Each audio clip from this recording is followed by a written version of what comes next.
ஒரே தடையா தீபாவளிக்கு பலகாரத்தை பண்றதில்ல, அப்படி ஒன்று ஒன்றா கேட்டதை செய்கிறது.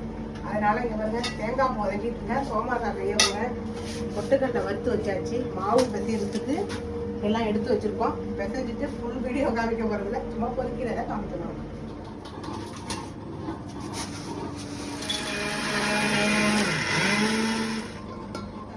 சொன்னோமா, நம்ம அந்த தேங்காய் பூ, பொட்டுக்கடலை, அந்த சர்க்கரை, ஏலக்காய் எல்லாம் போட்டு அடிச்சோமா, அதை கொஞ்சம் பட்டு போல அடிச்சு எடுத்துக்கிட்டேன். இப்போ நம்ம வந்து ஒரு உருண்டை பிடிச்சிட போறோம்.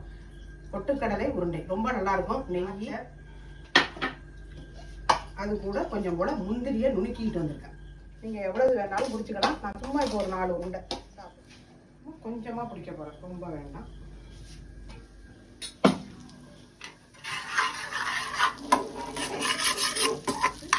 இதில் அப்படியே சூடாக ஊற்றி நம்ம பிடிக்க வேண்டியது. சூப்பரான பொட்டுக்கடலை லட்டு பிடிச்சாச்சு.